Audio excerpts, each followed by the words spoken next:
화요일 새벽기도 나오신 성도님들을 예수님의 이름으로 환영하고 축복합니다. 오늘 하나님 말씀은 성도의 가장 깊은 기쁨이라는 제목으로 야고보서 1장 1절부터 4절 말씀 전하도록 하겠습니다. 하나님과 주 예수 그리스도의 종 야고보는 흩어져 있는 12지파에게 문안하노라. 내 형제들아, 너희가 여러 가지 시험을 당하거든 온전히 기쁘게 여기라. 이는 너희 믿음의 시련이 인내를 만들어내는 줄 너희가 알미라. 인내를 온전히 이루라. 이는 너희로 온전히 구비하여 조금도 부족함이 없게 하려 함이라. 아멘. 오늘 말씀 제목 성도의 가장 깊은 기쁨입니다. 야고보서가 기록된 시기는 이미 유대인들의 극심한 핍박이 야고보가 있었던 예루살렘 교회에 진행되고 있었던 때입니다. 또한 조금만 있으면 이제 로마에서는 교회를 향한 네로 황제의 극심한 박해가 일어나기 바로 직전인 시기였어요. 비록 전도가 날로 잘 되지만 곧 있으면 불어닥칠 극심한 고난이 느껴지는 상태였던 겁니다. 전도가 잘 되는 것만큼 극심한 반발과 핍박이 점점 심해졌던 거죠. 그러므로 예루살렘 교회는 이미 폭풍 속에서 고난을 겪고 있었기 때문에 야고보 사도는 이 야고보서 1절부터 예수를 그리스도로 주로 고백하는 사람들에게, 성도들에게 이들이 만날 시험이라고 불리는 환난에 대해서 말씀하고 계시는 겁니다. 야고보서에서 시험이 몇 가지 의미로 쓰여지는데 예를 들어 우리가 흔히 말하는 죄의 유혹 같은 시험, 그런 것도 있고요. 또한 오늘 말씀 1장 1절에 나오는 것 같은 환난과 고난을 뜻하는 시험도 있습니다. 그런데 둘 다 그게 유혹이든 환난이든 둘 다 그럼에도 불구하고 주님을 과연 믿고 순종하며 충성할 건가, 이거를 테스트하기 때문에 둘 다 유혹과 환난 둘 다 우리에게는 시험인 겁니다. 그러나 오늘 이 서신 첫머리에 1장 1절부터 나오는 시험은 여기서는 환난을 뜻하고 있습니다. 그리고 이러한 상황이 사도 야고보는요, 이러한 환난을 닥치는 상황이 크리스찬들에게는 당연하다는 것처럼 지금 말씀하시고 계신다는 거예요. 사도 야고보는 지금 온 세상에 있는 크리스찬들에게 편지를 쓰고 계세요. 흩어져 있는 12지파에게 문안하노라. 흩어져 있는 12지파라는 것은 12지파, 유대의 12지파죠. 12지파는 사실 없습니다. 이거는 우리를 뜻하는 겁니다. 온 세계에 흩어져 있는 성도들에게 지금 문안하면서 편지를 쓰고 있다는 겁니다. 그리고 그 내용은 이러한 환난과 극심한 핍박이 어떻게 보면은 당연하다는 거예요. 그렇기 때문에 2절, 내 형제들아, 너희가 여러 가지 시험을 당하거든 온전히 기쁘게 여기라. 그렇게 말씀하는 겁니다. 왜 당연히 이 핍박을 당연하게 여길까요? 그 당시 바리새인들과 사두개인들이 이끄던 유대인들은 자기들이 죽인 예수를 높이는 것도 모자라 심지어 예수께서 살아났다고, 그가 메시아라고, 하나님의 아들 되었다고 그렇게 전하는 자들, 이들을 정말 미워했습니다. 왜냐하면 자기들은 회개하지 않았기 때문에 어떻게든 이 사실을 입을 틀어막고 싶었던 겁니다. 그래서 이들은 자기들도 예수 그리스도께서 메시아요 그리스도됨을 알면서도 자기들의 그 모든 게 다 무너질까 봐 거짓말을 하고, 그리고 입을 틀어막고, 그리고 그거를 전도하는 사람들을 핍박하고 심지어 죽이기도 했던 것입니다. 로마의 황제는 또 다른 이유로 크리스찬들을 핍박했죠. 그 당시 로마의 황제는 자기를 신격화했습니다. 마치 현재 김일성, 김정일 이러한 자들처럼 자기 자신을 신격화해서 주님이라고 부르도록 했어요. 근데 크리스찬들은 황제 대신에 예수님을 주님이라고 하잖아요. 오히려 황제에게 주님이라고 하라는데 그걸 거부했던 겁니다. 신이 아니니까. 그렇기 때문에 이들은 자기들의 권력을 위해서 크리스찬들을 없애고 이들을 속죄양으로 삼았던 것이죠. 그러므로 참된 하나님을 섬기는 크리스찬들은 자기들의 거짓을 주장하는 악랄한 유대 종교 지도자들과 로마 황제에게서 극심한 핍박을 받을 수밖에 없었던 겁니다. 그렇기에 그 당시에 성도가 환난을 받는 게 당연하다는 거예요. 유대인이면 유대인일수록, 그리고 로마 시민이면 로마 시민일수록.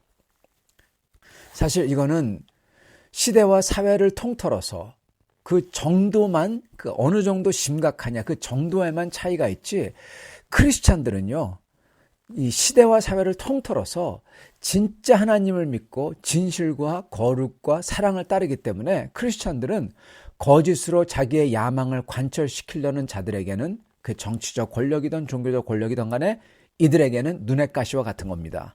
그래서 이들은 핍박받을 수밖에 없는 거예요. 그렇기 때문에 시대를 통틀어서 로마 황제에게 핍박을 받았고, 나중에 기독교가 국교가 된 다음에도 영지와 왕에게서 핍박을 받았고, 그리고 나중에는 교황이 자기의 종교적 권력을 휘두르고자 할 때 또 그에게서 핍박을 받는 겁니다. 그리고 이게 현재 진행형이죠. 공산주의자들에게서, 모슬렘에게서, 누구에게도 다 핍박을 받는 겁니다. 그래서 정도만 차이가 있지, 크리스찬들은 항상 핍박을 받는 게, 거기에 노출되어 있는 게 당연하다는 겁니다. 그런데 이런 핍박과 환난을 당한다면은 과연 어떨까요? 어떻게 느껴질까요? 아마도 극심한 슬픔, 두려움, 공포, 괴로움, 분노로 가득하고 당연히 공황 상태에 빠질 겁니다. 그런데 사도께서는 정말 이걸 들으면은, 보통 사람이 이걸 들으면은 말도 안 되는 말을 하시는데, 그건 이겁니다. 2절, 시험을 당하거든 온전히 기쁘게 여기라. 기쁘게 여기래요. 이걸 어떻게 이해할 수가 있을까요?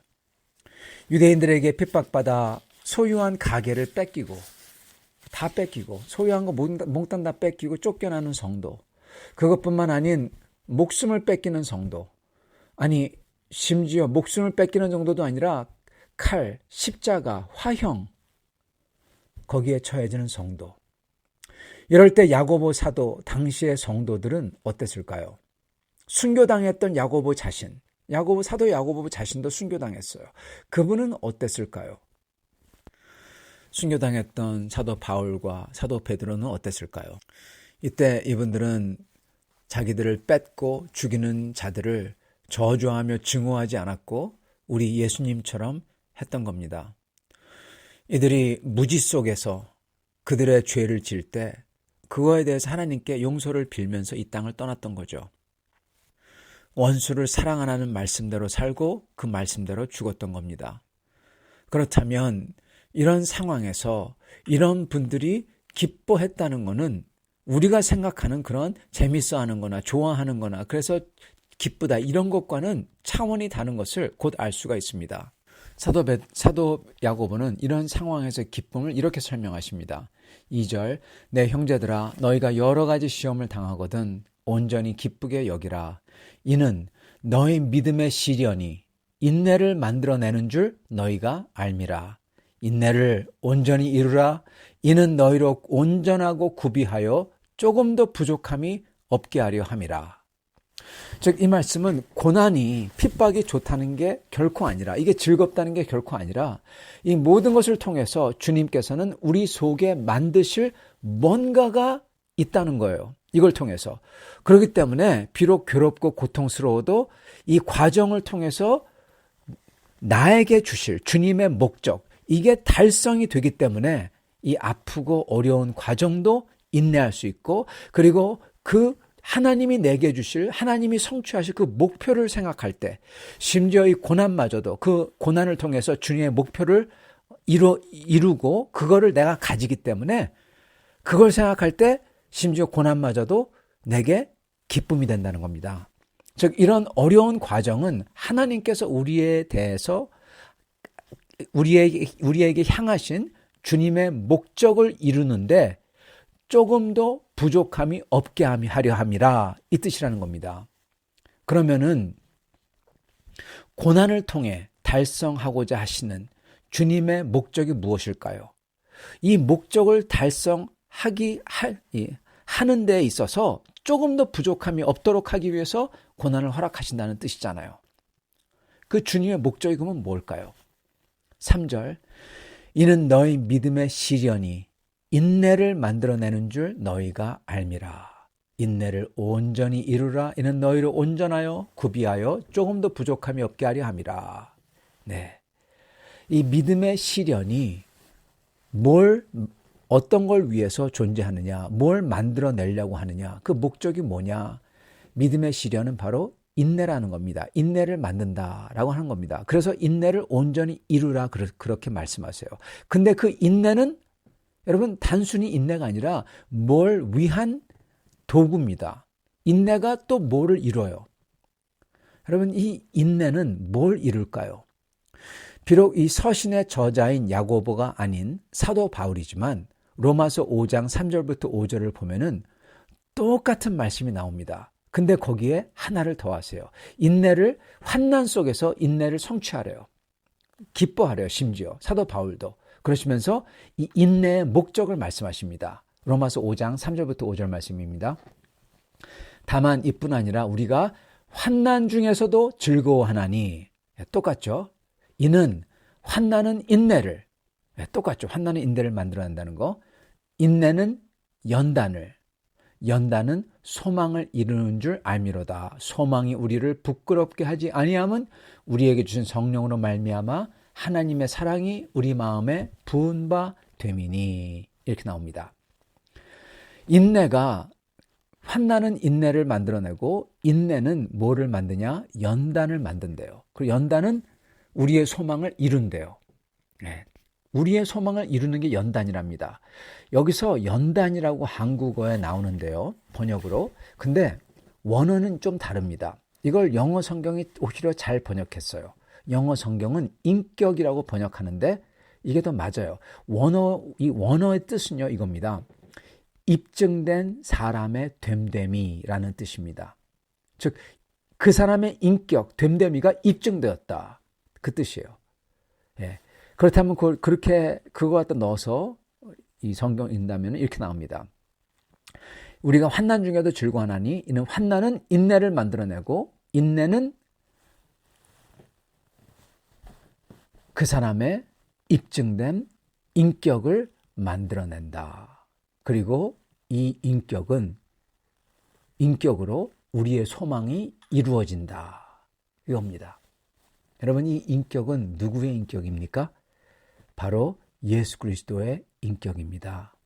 그리고 이 예수 그리스도의 인격과 됨됨이가 내 속에서 그게 입증이 된다는 거예요. 그렇기 때문에 환난 속에서도 심지어 기뻐한다는 거예요. 왜요? 예수 그리스도의 됨됨이와 인격이 환난보다도 훨씬 더 값어치 있고 크기 때문에 그렇습니다. 그렇기 때문에 기뻐한다고 사도 바울과 사도 야고보가 두 분 다 입을 모아서 말씀하시는 겁니다. 즉, 이 모든 고난과 고통은 우리로 하여금 예수 그리스도의 됨됨이와 인격을 닮는데 조금 더 부족함이 없도록 하기 위해서 하나님이 허락하시는 과정이라는 거예요.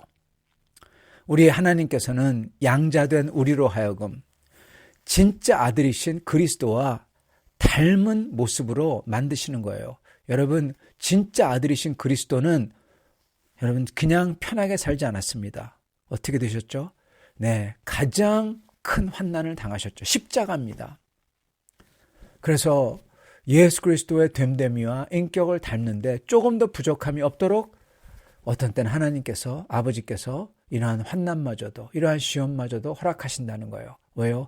우리가 진짜 아들을 닮는 게 우리의 이러한 육적인 짧은 인생보다 더 중요하기 때문에 그런 겁니다.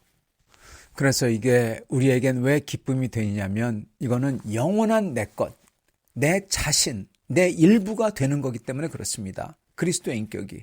즉, 억겁년이 지나도, 억겁이 지나도 주 예수 그리스도의 인격은 내 것이고 그게 나예요.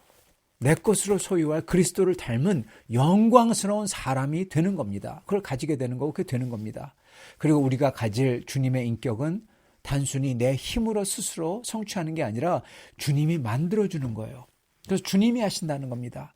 그래서 사도 바울과 사도 야고보는 그 불같은 환난 속에서도 그 하나님의 목적이 보이기 때문에 그 영원한 나라와 나라에서 영원히 주어질 그 영광이 보이기 때문에 기뻐한다는 거예요.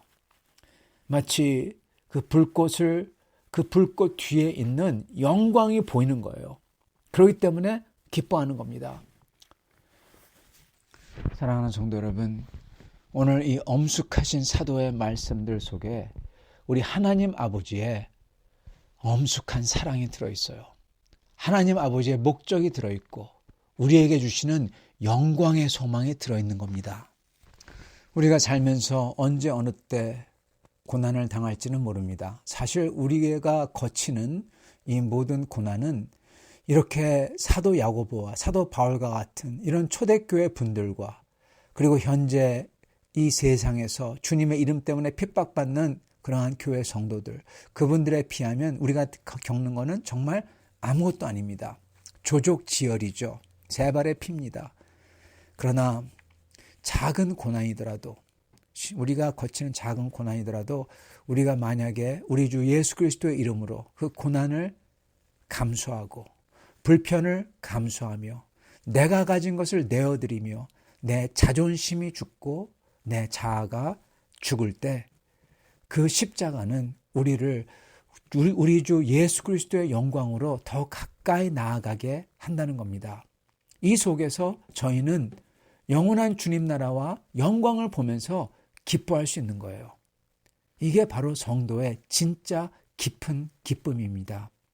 사랑하는 성도 여러분, 저희는 항상 이러한 진짜 성도의 기쁨, 깊은 기쁨, 이 기쁨을 누리면서 영광을 향해 나아가는 참 성도님들 다 되실 수 있기를 간절히 축원합니다. 같이 기도하겠습니다. 하나님 아버지, 감사와 찬양을 드립니다. 오늘 이 쉽지 않은 사도 야고보의 말씀의 무게를 저희가 느낍니다. 그 고난을 당하시는 사도 야고보, 그 성도들, 그분들이 오늘 던지는 말씀, 환난 속에서도 기뻐한다고. 왜냐하면 하나님 아버지께서 저희로 하여금 부족함이 없게 하신다고. 주여, 하나님 아버지여, 주님께서 저희에게 향하신 그 큰 뜻과 그 높은 주님의 그 숭고한 뜻, 그리고 사랑의 깊이는 저희가 감히 예측할 수도, 그리고 저희가 잴 수도 없는 그 깊이인 줄 고백합니다. 주님 감사합니다. 저희가 저희에게 닥치는 그 모든 것, 저희의 생각으로, 저희의 힘으로 내가 그것을 생각할 때 어떻게 하겠다고 했을 때 내가 감당할 수 없지만, 그렇지만 주님께서 힘을 주시고 주의 능력과 성령을 주사 감당할 수 있게 하실 줄 믿습니다. 주여, 참으로 이 세상 살면서 주 안에서 온전한 평화를 소망하지만 주님, 저희가 살면서 이 세상에서 주님 나라가 올 때까지 평화가 없음을 알고 저희가 이 세상 속에서 여러 가지 어려움과 시험과 환난과 고통을 당할 때, 그때마다 다시금 우리 주 예수 그리스도 안에서 있는 그 불길 넘어 있는 영광을 바라보게 하시고, 우리도 사도 야고보처럼, 사도 바울처럼, 사도 베드로처럼 기뻐할 수 있도록 축복하여 주시옵소서. 항상 이렇게 참된 성도의 기쁨을 누리며 사는 우리 성도님들 다 되게 축복하여 주시고 나오며 우리 주 대신 예수 그리스도 받들어 기도드리옵나이다. 아멘.